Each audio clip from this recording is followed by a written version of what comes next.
I mean, that took us into Rhea Ripley facing off against the Puerto Rican descent, Zelina Vega, for the Smackdown Women's Championship. Well, I love the gear. Puerto Rican chick come out in one of the best thing of gear that I've seen for a long time. I really liked yes, it. the flag, the gear.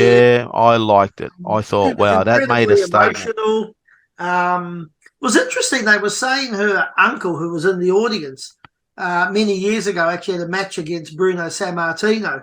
Oh, okay. Sammartino broke his nose, and the guy never worked again. So clearly not cut out for it. But her mother was there, her stepfather was there, I think an uncle was there. And interestingly enough, which I mean, there's a lot of stuff we don't know, but her real dad actually perished in the 9/11 situation. They were saying. Oh, I did not know that. No, I didn't know that. And she always had promised him that she'd dedicate a match to him and do a match in Puerto Rico. And you could see she was incredibly, incredibly emotional, particularly at the introductions. Like, I thought to myself, I mean, she was crying at that, and I thought, was she going to hold it together enough? There's And no she, crying in wrestling, Peter. No crying in wrestling. life. I could imagine what it'd be like to go down there, wrestle in front of your people, your family's there, something you promised your deceased dad. I think it was nice. I think it was a good moment. She was never ever going to win. No, never going to win. And it wasn't a very long match. And to be honest with you, it wasn't a very good match in the slightest. I don't want to be mean and say it was a gimmick match, but it sort of was. I didn't think. I mean, it was No, I agree. Look, it wasn't the greatest. But I she's like not the the fact greatest they worker did it. neither. She's I there. She's there yeah, for look. She's not there because she can work. no, But I just which thought is why I'm not in the business anymore. No looks, it can never work. no, her looks is what she's Oh, there for. And she's a really good manager, right? yeah, she's good. Yeah, she's good. She's a good manager. Um, Nah, look, it wasn't what you call, but I thought Rhea carried her brilliantly, right? Made the match look believable. Rhea was the one that, she could have got in there with a broom and made that look good tonight. So she's absolutely on fire at the moment, Rhea Ripley, Oh, she's fantastic. Oh, right? I'm really loving her body of work. Yeah, Good she's that good at the moment. heels. She's really got that heel thing going, particularly with the Judgment Day and Condom on the side and Mm. all the rest of it. And I think she really does us proud. I think Oh, yeah, she. definitely, yeah. I'm quite a fan, and seriously, I can see it coming. She'll take on some bloke. Like, you'll get her against some guy somewhere. She'll transition a She'll lot do a like China sort of. China. Yeah, you're Yeah, right. you She'll know what I transition mean. a lot like China, where there'll be not enough women in the paddock to friggin' give her a test. You Well, there's know, not going to be many. I mean, there's a few like we were talking before, Belair, Gonzalez. There's a few she could sort of go toe to toe with that would match her in terms but of I don't height. think any of them have the experience of her No, neither. no. Because Belair come from a sporting background and then she went through the WWE system. I think pretty much Gonzalez has done the same thing, Yeah, not sure about right? her background. But where Rhea has come through the indie circuit and worked her way up, her body of work and her knowledge now is a lot more, you know, Oh, in that aspect. So, um, yeah, it'd be very, very hard to find a match for her, in all honesty. Somebody like a Tyler Valkyrie or somebody like that would be like similar level to her because they've done the indie side of things and they've yeah. been on they've worked the little halls and that kind of thing. So the more the more you wrestle in little halls and things like that, the more you learn. Yeah, And absolutely. I think there's a great even the way she worked the crowd tonight was brilliant. You know, No, she's good. She's yeah, very, very good. all round great.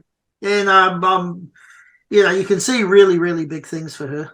Yeah, and just hopefully they keep looking at her Well, as they're on a being win. that I mean, they person. can see the heat she generates, the Mm. work she's doing. there's no real negative with her. Like, there's nothing that you think, oh, I don't know about this or that. Like, she's playing her part. But as we can say, if anyone can fuck it up, WWE can fuck it up. Oh yeah, but You know, that's the truth. I mean, some of the stuff they've done in the last 10 years, you sort of scratch your head and go, what? You know, like, you know, some of the booking mistakes and they've made and that kind of thing. But hopefully that she keeps moving forward in the direction she is, keeps getting the opportunities the direction she is, because she's probably, you know, one of those generational talents. oh yeah. I mean, you know, China was a generational talent at the time, and she was almost the first woman. Yeah, that almost had that Amazon sort of feel about her type thing and whatever. There was no one really in the women's division before, and there was certainly no women that would have taken on a bloke or anything. And we're sort of lucky in a little bit, looking at it a positive way, is that there's Rhea Ripley, there's Austin Theory, and there's MJF, right? That are these people that are potentially, you know, generational talents coming through and are starting to peak. And it's interesting for wrestling, providing the booking and that's right and the opportunities right, to see especially where these three guys can move, these three people can move forward and how far they can move forward. You know, MJF is probably the best heat getter we've had since Roddy Piper, right? I would say. I must admit, yeah. Look, the other night was the first time I think I'd seen him wrestle. But and he's a good old-fashioned school worker too. He keeps to but the he's excellent on the stick. Like he's pretty. He's quite special. He's just got that. I don't know what. I think sometimes you've either got it or you don't. You know, sort of thing when it comes to all that. I'm not saying he's a Paul Heyman or anything like that, but you get a few that can get on there and can really get everyone involved, get them in. And remember, this guy's only 25, 26. Is that all? That's all. Yeah, he's going to get better with time, mate. You know, he's just going to get to the point.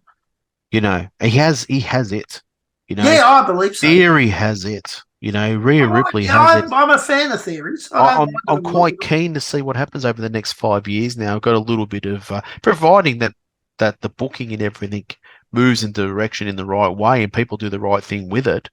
Well, I don't know if you heard the story that came out during the week that Triple H, now with the, you know, everyone being drafted and whatever, the quote was something along the lines of he's going to finish off all of Vince's stories and storylines on what he wanted, but he's starting his whole new thing, and his sort of drive is like SummerSlam, and by SummerSlam he'll have the people sort of set up the way he wants, the matches the way he wants, blah, blah, blah. So we may well see, because the draft takes effect as of Monday or Tuesday our time, but Monday Night Raw this week, with all the, you know, it'd be interesting to see what they actually do, whether it's, again, a bit more hype or whether he actually does start maybe putting his stamp on the booking. And, you know, you'd think with some of the ones they've brought up from NXT and some of the ones who've moved and, the only thing that concerns me about Triple H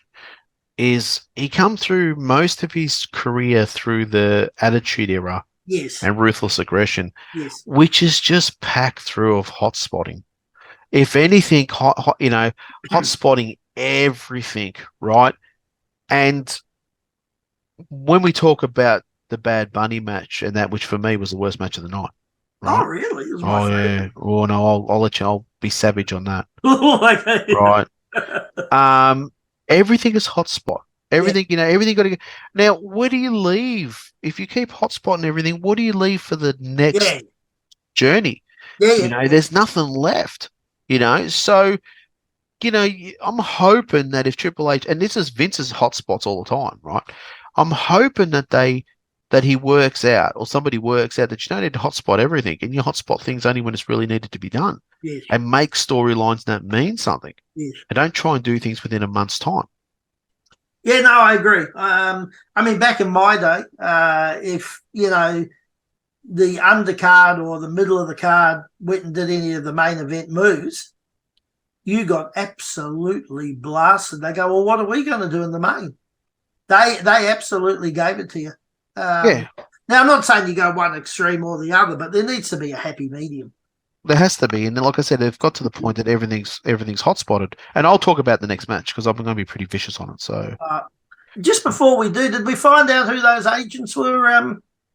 No. Okay, that's all right. We'll come back to it later. All right, go on then.